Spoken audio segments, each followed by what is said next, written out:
Olá pessoal, hoje eu quero conversar com vocês sobre o livro George.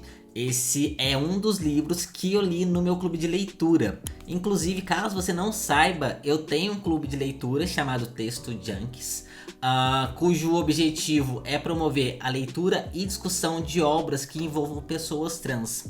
Caso você tenha interesse em participar, é muito simples, você só precisa ficar atento no meu Instagram, porque a cada novo livro eu abro para novos membros. Então aí eu deixo o link lá para o nosso grupo, a gente tem um grupo no Discord, enfim, é bem legal. No meu Instagram tem mais informações sobre isso também. Mas enfim, retomando.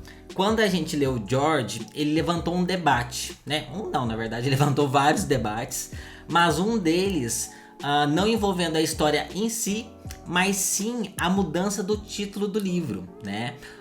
E as implicações dessa mudança. Então, no vídeo de hoje, eu quero falar com vocês tanto as minhas impressões sobre o livro em si, como também essa questão.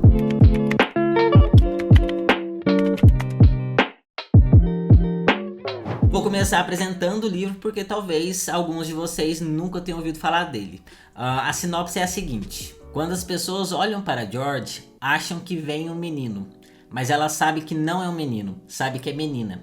George acha que terá que guardar esse segredo para sempre, ser uma menina presa em um corpo de menino. Até que seu professor anuncia que a turma irá encenar a teia de Charlotte. E George quer muito ser Charlotte, a aranha e protagonista da peça. Mas a professora diz que ela nem pode tentar o papel porque é um menino. Com a ajuda de Kelly, sua melhor amiga, George elabora um plano. E depois que executá-lo, todos saberão que ela pode ser Charlotte. E entenderão quem ela é de verdade também. Esse livro foi lançado em 2015 e em 2016 ele ganhou 2 prêmios muito importantes, inclusive. O Stonewall Book Award e o Lambda Literary Award, na categoria LGBT para crianças e jovens adultos. Outra informação pertinente é que Alex Gino é uma pessoa trans não binária. Nas matérias que eu li, ele tem usado o termo genderqueer para se identificar. Particularmente, esse não é um livro que me conquistou muito, né? Na verdade, eu não gostei de várias coisas que eu li lá. Eu achei que ele traz muitos estereótipos e não trabalha isso de maneira que eu considero satisfatória. A Melissa também é uma personagem que ela tá num sofrimento constante. Ela tem pensamentos e preocupações que me soam muito estranhas e parece ser uma personagem que se reduz a isso. Existem algumas ideias que me deixaram meio assim também.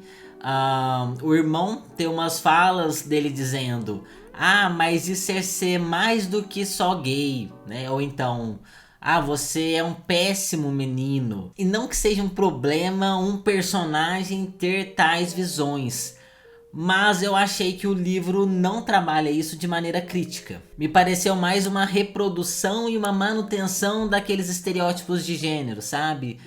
Muitas pessoas ainda acham que a transexualidade é tipo uma digievolução, né? Que você sai de um homem gay e evolui para uma mulher trans, sabe? Me passou muito essa energia. Ao falar também que ela era um péssimo menino, a gente inevitavelmente é levado a se perguntar: o que seria então ser um bom menino? Né? Seria seguir à risca os papéis de gênero? Seria brincar de carrinho? Seria usar a toalha enrolada no corpo de uma determinada forma? A ideia de que existe, né, um jeito certo de ser homem ou mulher já é por si só o problema, né? E aí se torna contraditório quando o livro traz isso e apresenta essa questão de forma tão acrítica como ele apresentou. Mas assim, pelo menos é isso que eu penso. Fiquem à vontade para colocarem nos comentários aqui embaixo o que vocês pensam a respeito disso. Mas esse livro foi escrito entre 2003 e 2005 e ele só foi publicado 10 anos depois, em 2015. E aí eu tô aqui falando dele para vocês em 2023, né? Quase 10 anos depois da publicação também. Então a gente tá falando de uma obra que foi escrita e publicada em um outro momento. E aí, evidentemente, claramente, ela carrega consigo as marcas do seu tempo. E aí, inclusive, eu ousaria dizer que não muita coisa parece ter mudado desde então, né? Muitas coisas, muitas visões estereotipadas permanecem até hoje. Mas vamos seguindo, quero falar com vocês agora sobre o título. Quem conhece o livro certamente o conhece por essa capa, né, com o título George. Porém, no final de 2021, a editora anunciou que em 2022 ele seria reimpresso, porém agora com um novo título, que é Melissa. Originalmente, Alex conta que Melissa era para ser um projeto pequeno, né, onde ele ia imprimir algumas cópias e ia distribuir localmente em alguma ONG lá. E aí o título que ele tinha dado era Girl George.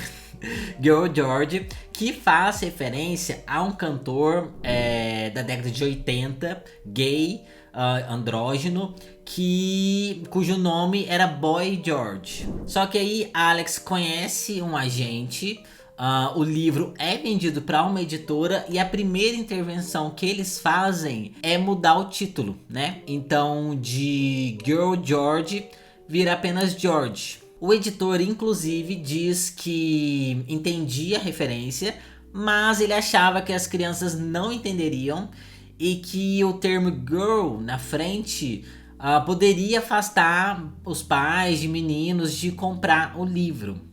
E que aí ele achava que seria mais intrigante a ambiguidade do título George. Anos depois, já em 2021, um cenário completamente diferente, Alex Gino escreve um post no blog dele falando sobre isso. Cometi um erro ao nomear meu primeiro romance, um grande erro. Usei um nome para a minha personagem principal que ela não gosta para si mesma, ou seja, George, o título do livro, em vez de seu nome real. O nome da minha personagem principal é Melissa, e peço desculpas a ela, a comunidade trans em geral e a todos os meus leitores pelo erro. Desculpe. Ela não é real, então não posso ferir seus sentimentos. Mas o título do meu livro faz parecer que está tudo bem usar o nome antigo de uma pessoa quando ela forneceu um nome diferente que funciona melhor para ela. Eu quero deixar isso claro, não é ok. E aí vem a parte mais interessante, porque Gino faz um tweet encorajando as pessoas a mudarem o título do livro, né? A literalmente rabiscarem a capa. Não posso mudar o sistema, mas posso mudar minhas ações. Não posso mudar todas as capas, mas posso mudar a minha. E você também pode mudar o seu. Observação: só posso endossar a correção de cópias que você possui. Então, talvez parte do processo de ler a história de Melissa, pelo menos por enquanto, seja chegar ao fim e corrigir o título você mesmo. Chame isso de leitura interativa.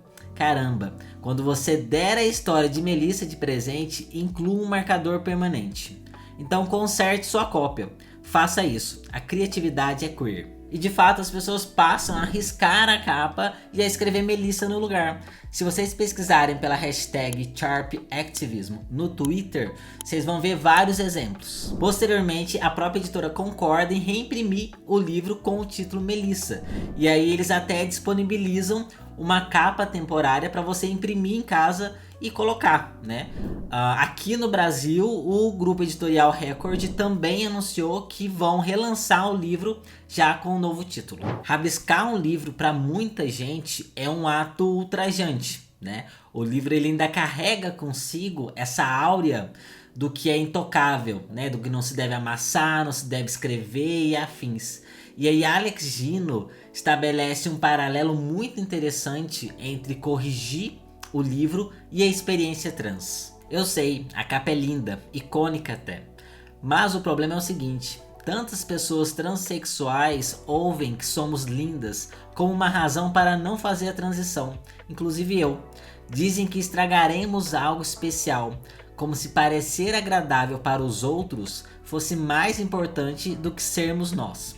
Como se não fosse mais importante do que ver quem realmente está lá, com cicatrizes e tudo. É claro que quando a gente corrige alguma coisa nós mesmos com uma canetinha, aquilo não vai ficar como era antes. Talvez fique parecendo até esquisito para algumas pessoas, parecendo mal feito, mas tá tudo bem, né? Porque o mais importante é o que aquilo significa. O mais importante é o processo. Eu não sei se vocês acham que foi errado Alex colocar George no título. Me digam, inclusive. Eu penso que sim, foi equivocado. Embora eu também entenda que a literatura permite certas coisas, né? A gente tem uma licença poética que pode ser usada em alguns momentos, mas a despeito disso, eu acho que foi muito legal Alex ter não só reconhecido que isso foi errado, e aí sobretudo ter se preocupado com os impactos que isso poderia ter no mundo real, mas também buscou formas de corrigir isso. O riscado da capa eu achei fantástico, eu achei poético, mas isso não vai vir nas próximas edições, né? O que a gente vai ter é escrito Melissa, e aí embaixo, pelo que eu entendi, vai estar escrito que anteriormente publicado como George. Eu suponho que essa escolha tem a ver com uma questão legal até. Não entendo, se você souber, nos conte, mas imagino que é preciso avisar as pessoas que houve essa troca, né? Porque a gente não está falando de uma troca simples ou pequena,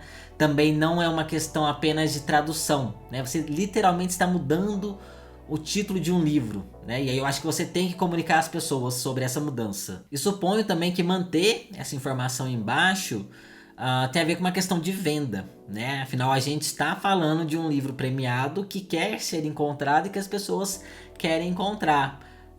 Então, elas precisam saber que agora é Melissa, mas a história é a mesma. E aí é isso, né? O registro se mantém. Não parece haver uma tentativa de apagar o que aconteceu, né? Até porque a gente tem a própria pessoa que escreveu pedindo desculpas e se justificando também. Apoia-se. Esse vídeo foi trazido a vocês graças às pessoas que me apoiam no Apoia-se. Caso apreciem meu trabalho e possam contribuir, confira um link na descrição. Galera, por hoje é isso. Espero que vocês tenham gostado. Inclusive, fiquem à vontade para sugerirem temas. Caso tenha algum filme, algum livro que vocês querem que eu fale sobre, só deixar nos comentários, que aí se der eu trago sim. E como sempre, muito obrigado por assistirem, muito obrigado pelo tempo de vocês e até o próximo vídeo.